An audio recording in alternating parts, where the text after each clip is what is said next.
तो जय हिंद साथियों, कैसे हैं? उम्मीद है बहुत अच्छे होंगे। तो आज हम शुरू करेंगे चैप्टर पृथ्वी की गतियाँ। ठीक है, तो शुरू करते हैं। जैसे पृथ्वी की गतियाँ जी, ठीक है, सीधे चैप्टर के नाम के हिसाब से। तो आज जो है, जैसा कि आप सब तो जानते हैं कि पृथ्वी की गति दो प्रकार की होती है। कितने प्रकार की होती हैं? दो प्रकार की। ठीक है, पृथ्वी की गति दो प्रकार की होती है। कौन कौन सी? तो पहली गति होती है घूर्णन गति, जो मतलब पृथ्वी अपने ही स्थान पे घूमती है। ठीक है, जैसे मान लीजिए ये है तो जो गोल गोल अपने ही स्थान पे घूमे। ठीक है, इसे घूर्णन गति कहते हैं। और दूसरी होती परिभ्रमण गति, जो सूर्य के चारों ओर घूमती है, उसे परिभ्रमण गति कहते हैं। ठीक है, तो जैसा कि आप सब जानते हैं पृथ्वी की गति दो प्रकार की होती है। ठीक है, पृथ्वी की गति दो प्रकार की होती है, घूर्णन एवं परिभ्रमण। ठीक है, तो ये चीज समझिए। पृथ्वी की अपने अक्ष पर घूमना घूर्णन कहलाता है। ठीक है, जब पृथ्वी अपने ही अक्ष पर घूमती है तो उसे घूर्णन कहते हैं। ठीक है, घूर्णन कहलाता है। और सूर्य के चारों ओर अपने ही कक्ष पर गति को परिभ्रमण कहते हैं। परिभ्रमण किसे कहते हैं? जब वह सूर्य के चारों ओर चक्कर लगाती है। ठीक है, जैसा कि देखिए, ये मान लीजिए, ये देखिए सूर्य है, अब ये पृथ्वी है। ये जब सूर्य के चारों ओर घूमेगी तो इसे क्या कहेंगे? परिभ्रमण। ये देखिए यहाँ से घूम रही है, ये इसे परिभ्रमण कर रही है। ठीक है, अब जब पृथ्वी क्योंकि अपने अक्ष पर घूम रही, जिसका पृथ्वी का अक्ष है, जिसे सेंटर पॉइंट कहते हैं। ठीक है, जो इस अक्ष पे घूमेगी तो उसे घूर्णन गति कहेंगे। ठीक है, तो उम्मीद है कि घूर्णन और परिभ्रमण आपको समझ में आ रहा होगा। तो कहलाते हैं। पृथ्वी का अक्ष एक काल्पनिक रेखा है। जो पृथ्वी का अक्ष है, जैसे सेंटर पॉइंट बोलते हैं। देखिए ये देखिए, जो पृथ्वी का अक्ष बोलते हैं। ठीक है, ये है पृथ्वी का अक्ष। ये देखिए, जो सेंटर पॉइंट है, और ये क्या है? अक्ष, जिसे ध्रुव। ठीक है, जैसे अक्ष कहते हैं। एक सेकंड, ये अक्ष है। ठीक है, ऐसे ही घूमती है, सेम लट्टू की तरीके। जैसे लट्टू, जैसे कभी आप लोगों ने घुमाया होगा, बचपन में सभी लोग लट्टू से खेलते हैं, तो उसको जब भी नचाया जाता है तो वो अपने अक्ष पे भी नाचता है और कहीं एक जगह स्थिर भी नहीं रहता। ठीक है, मेन चीज़ यही है। हाँ, तो जब क्या है, पृथ्वी का जो अक्ष है वो काल्पनिक है। मतलब एक, जैसे नहीं कि काल्पनिक रेखा बना ली जाती कि यहाँ से बाउंड्री हमारी इतनी, यहाँ से इतनी, ऐसे वो काल्पनिक रेखा बनाई गई है। ठीक है, पृथ्वी का एक अक्ष काल्पनिक रेखा है, जो इसके कक्षीय सतह से 66.1/2 का कोण बनाती है। ठीक है, यह समतल है जो कक्ष के द्वारा बनाया जाता है। ठीक है, इसका जो कक्ष है ये कैसा है? समतल है।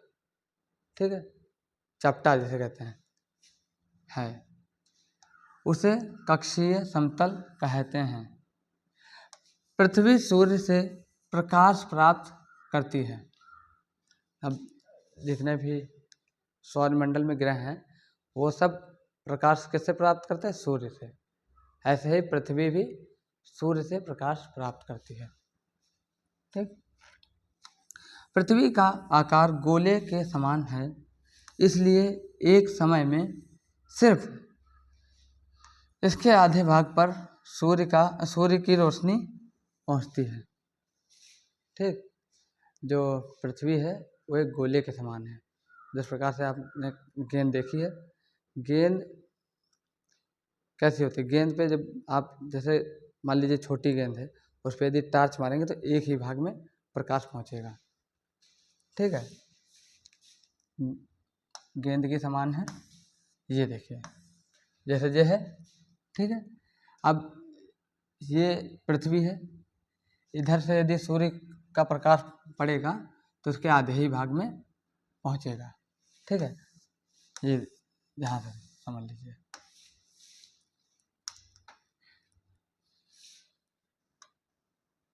ये देखिए पृथ्वी है, यदि सूर्य का प्रकाश पड़ रहा है तो इसके आधे भाग में ही पड़ेगा, ये यहाँ से। ठीक है। इतने ही भाग में सूर्य का प्रकाश पहुंचेगा।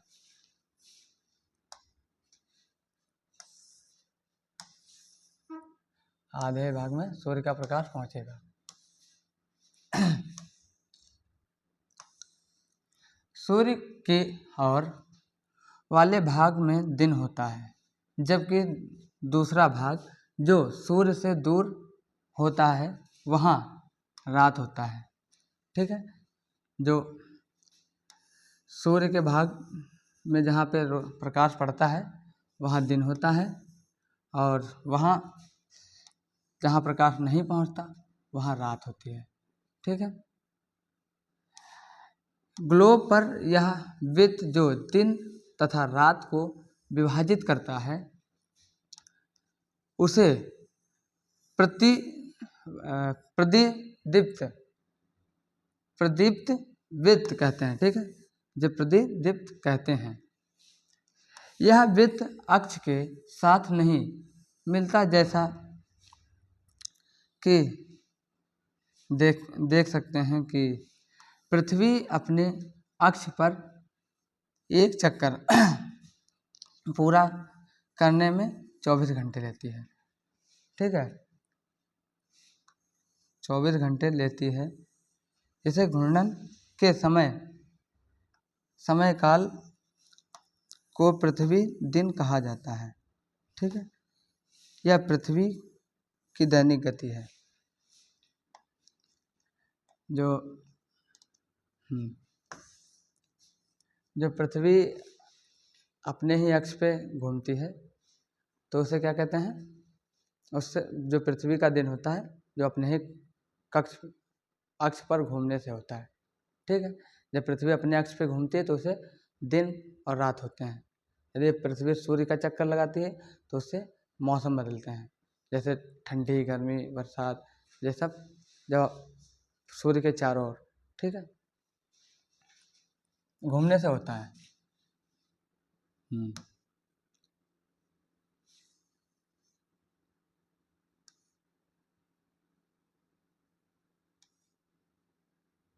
हाँ, विषुवत वृत्त देखिए, जैसे कि इसमें बताया गया, ये क्या है? उत्तरी ध्रुव, ये है दक्षिणी ध्रुव।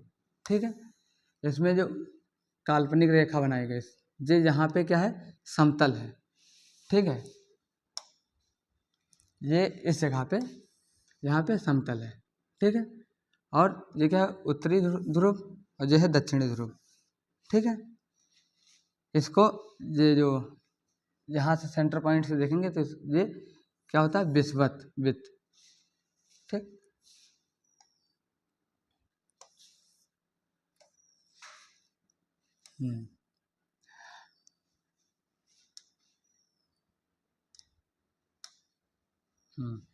अगर पृथ्वी घूर्णन नहीं करे तो क्या होगा? तो सिंपल था, यदि पृथ्वी घूमना बंद कर दे, एक ही स्थान पर स्थिर हो जाए, ठीक है, तो क्या होगा?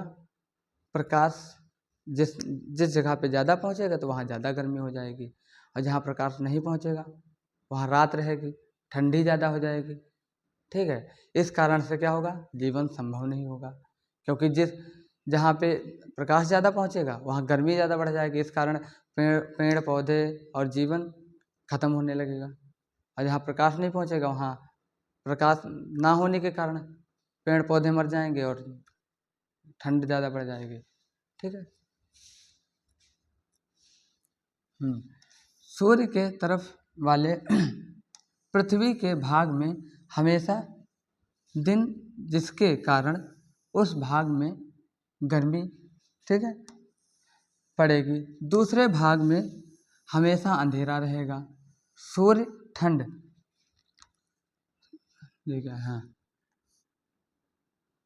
हम ठंड अंधेरा हमेशा रहेगा एवं पूरे समय ठंड पड़ेगी। इस तरह इस अवस्था में जीवन संभव नहीं होगा। ठीक है। तो वही है कि यदि जहाँ ठंडी नहीं पड़ेगी, जहाँ प्रकाश ज़्यादा होगा वहाँ जीवन संभव नहीं होगा। जहाँ प्रकाश बिल्कुल नहीं होगा वहाँ भी जीवन संभव नहीं। यही चीज़ है।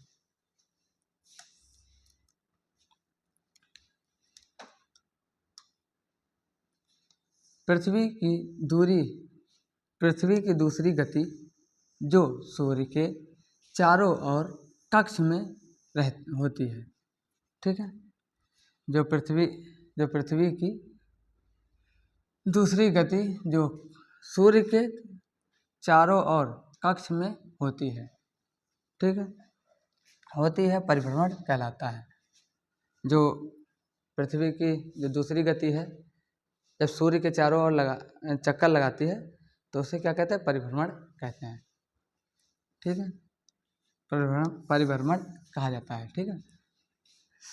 पृथ्वी एक वर्ष या 365/14 दिन में सूर्य का एक चक्कर लगाती है।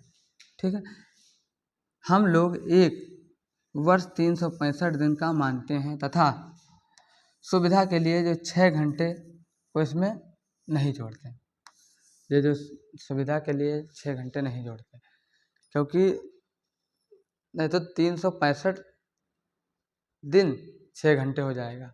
ठीक है। इनको 6 घंटे नहीं जोड़ेंगे, फिर इसको 4 साल बाद 6 घंटे को एक दिन बना देते हैं। यही 6 घंटे नहीं जोड़ते। फिर जब फरवरी के माह में इसको इन 6 घंटे को 4 साल बाद जोड़ देते हैं, तो फरवरी 29 दिन की हो जाती है। ठीक है। उम्मीद है आपको समझ में आ रहा होगा।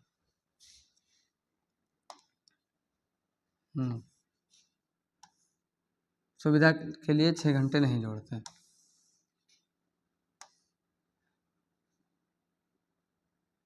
चार वर्षों में प्रत्येक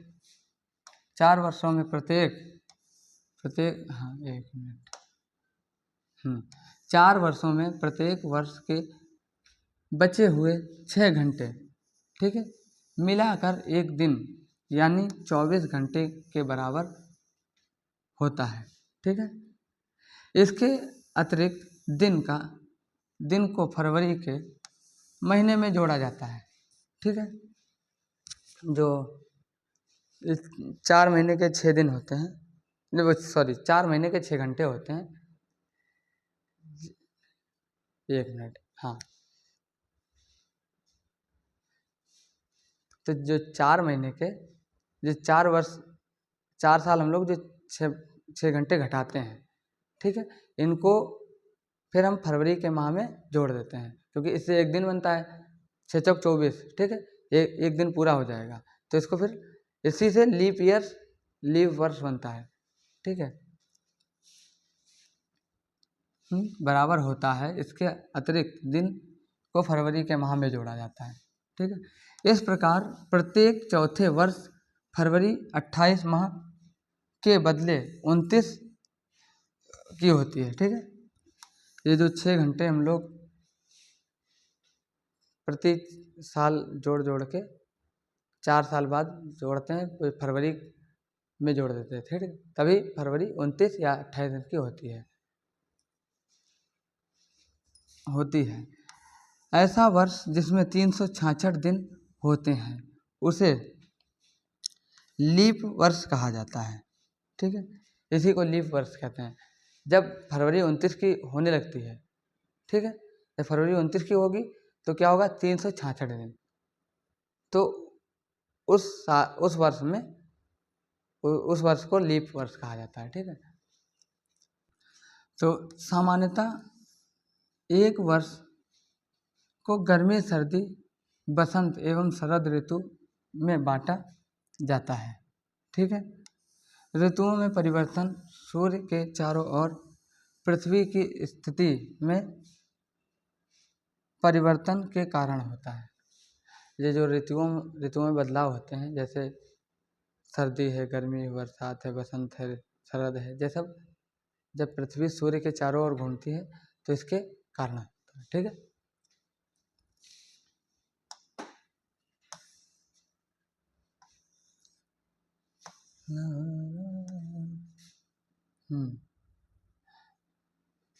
आप देखेंगे कि 21 जून को उत्तरी गोलार्ध में सूर्य की तरफ झुका है, ठीक है। जब 21 जून को उत्तरी गोलार्ध सूर्य की ओर झुका है, सूर्य की किरणें कर्क रेखा पर सीधी पड़ती हैं, ठीक है। इसके फलस्वरूप इन क्षेत्रों में ऊष्मा अधिक प्राप्त होती है।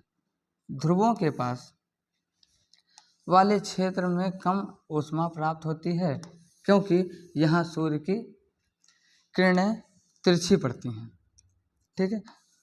उत्तर ध्रुव सूर्य की तरफ झुका होता है तथा उत्तरी ध्रुव रेखा के बाद वाले भागों में लगभग 6 महीने तक लगातार दिन रहता है और उत्तरी गोलार्ध के बहुत बड़े भाग में सूर्य की रोशनी प्राप्त होती है। सूर्य की रोशनी प्राप्त होती है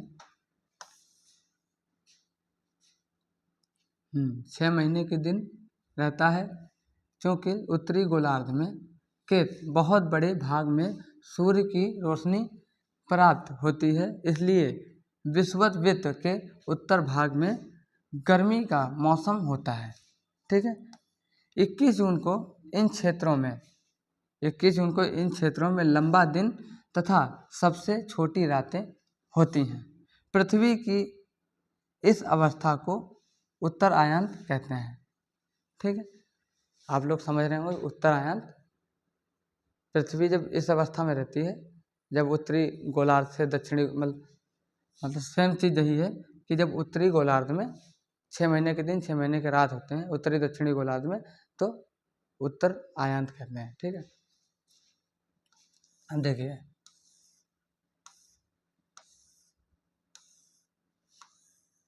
ये देखिए सेम ये है विषुवत, क्या है, विषुवत रेखा, ठीक है।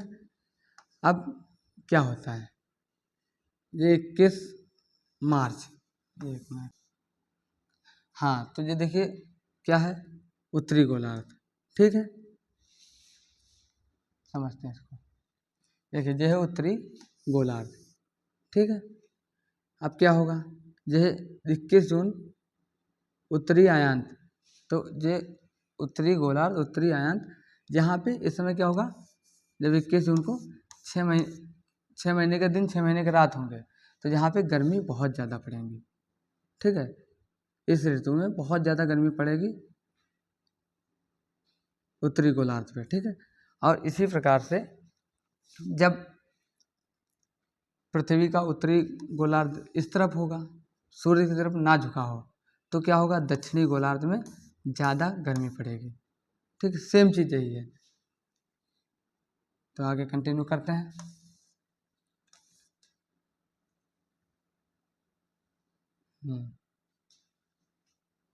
उत्तरी अयांत कहते हैं, ठीक है। 22 दिसंबर को दक्षिणी ध्रुव के सूर्य की ओर झुके होने के कारण सूर्य की ओर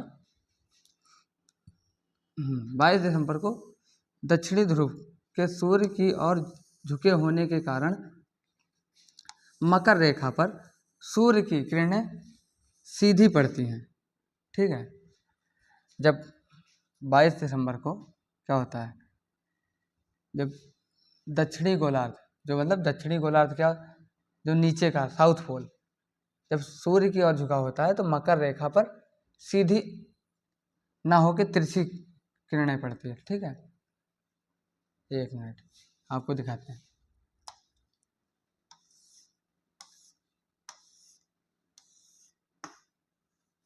यह है, ठीक है,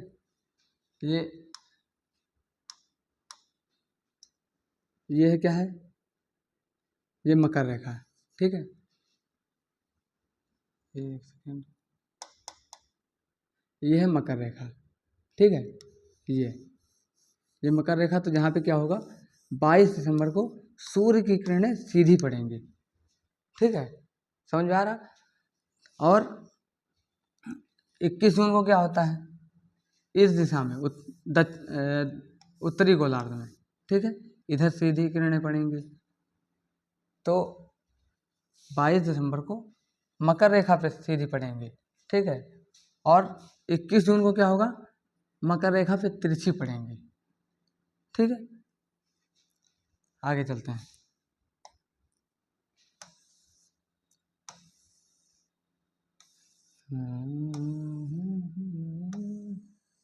हाँ, सीधी पड़ती हैं मकर, सीधी पड़ती हैं क्योंकि सूर्य की किरणें मकर रेखा पर लंबवत पड़ती हैं। मतलब लंबवत मतलब सीधी बिल्कुल। अब जैसे मकर रेखा ये है, ठीक है, अभी बताया ना डायग्राम में, तो वहाँ पे सीधी पड़ेंगी किरणें, लंबवत पड़ती हैं। इसलिए दक्षिण गोलार्ध के बहुत बड़े भाग में प्रकाश प्राप्त होता है। ठीक है, जो दक्षिणी गोलार्ध है मतलब साउथ पोल है, उस पे क्या होता है, बहुत बड़े भाग में प्रकाश पड़ता है। ठीक है, इसलिए दक्षिणी गोलार्ध में लंबे दिन तथा छोटी रातों वाला ग्रीष्म ऋतु होता है। ठीक है, क्या होता है, उत्तरी गोलार्ध में लंबे दिन और छोटी रातों वाली गर्मी होती है। ठीक है, होती है। इसके ठीक विपरीत स्थित उत्तर गोलार्ध में पृथ्वी की इस अवस्था को दक्षिण आयांत कहते हैं। जिस प्रकार से उत्तरी आयांत और दक्षिणी आयांत, ठीक है, इसी अवस्था को उत्तरी और दक्षिणी आयांत कहते हैं।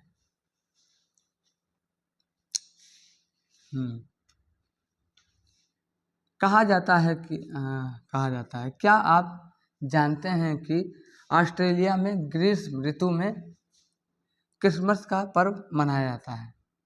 ठीक है, 21 मार्च एवं 23 सितंबर को सूर्य की किरणें विषुवत पर सीधी पड़ती हैं। ठीक है, 23 सितंबर को और 21 मार्च को क्या होता है, विषुवत देखो क्या होता है, ये अभी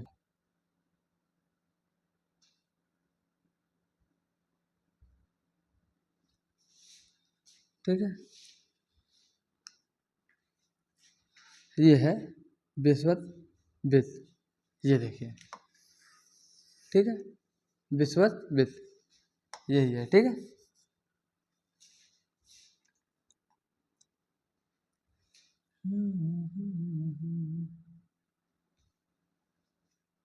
विषुवत पर, हाँ, 21 मार्च और 23 सितंबर को सूर्य की किरणें विषुवत पर सीधी पड़ती हैं। ठीक है, सीधी पड़ती हैं। इस अवस्था में कोई भी ध्रुव सूर्य की ओर नहीं झुका होता है। ठीक है, कोई भी ध्रुव सूर्य की ओर नहीं झुका होता है। कब? 21 मार्च और 23 सितंबर को। तब इस अवस्था में कोई मतलब कहीं किसी तरफ ध्रुव नहीं होते हैं झुके, ठीक है, वो बिल्कुल स्थिर रहते हैं। इसलिए पूरी पृथ्वी पर रात और दिन बराबर होते हैं। इसे हाँ विषुव कहा जाता है। विषुव किसे कहा जाता है? जैसे कोई पूछ ले विषुव क्या है, ठीक है, तो विषुव वही है कि इस अवस्था में कोई भी ध्रुव किसी की ओर झुके नहीं होते हैं, तो इसलिए पूरी पृथ्वी पर रात और दिन बराबर होते हैं, इसे विषुव कहते हैं।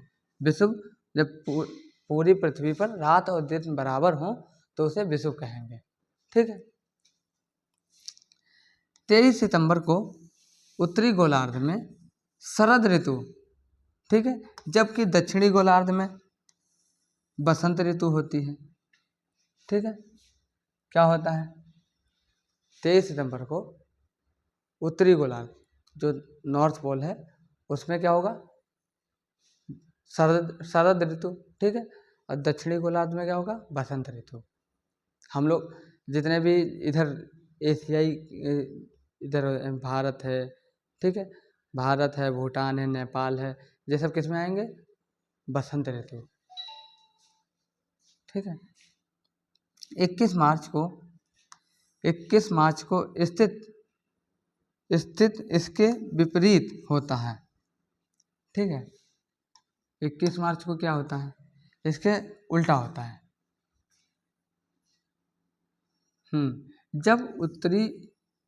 जब उत्तरी गोलार्ध में बसंत ऋतु तथा दक्षिणी गोलार्ध में शरद ऋतु होती है, ठीक है।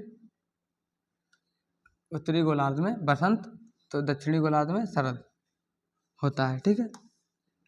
इस प्रकार स्पष्ट है कि पृथ्वी के घूर्णन एवं परिभ्रमण के कारण दिन एवं रात और ऋतुओं में परिवर्तन होता है, ठीक है। तो ये चीज़ आपको समझ में आ गई होगी कि पृथ्वी के दिन और रात में परिवर्तन और ऋतुओं में परिवर्तन कैसे होता है, ठीक है। तो आज का जो समाप्त हुआ, तो आगे हम बताएंगे अगले चैप्टर में, ठीक है। एक नया चैप्टर लेके आएंगे जिसमें ऋतुएं क्या हैं इस विषय में बताएंगे, ठीक है। जय हिंद, नमस्कार।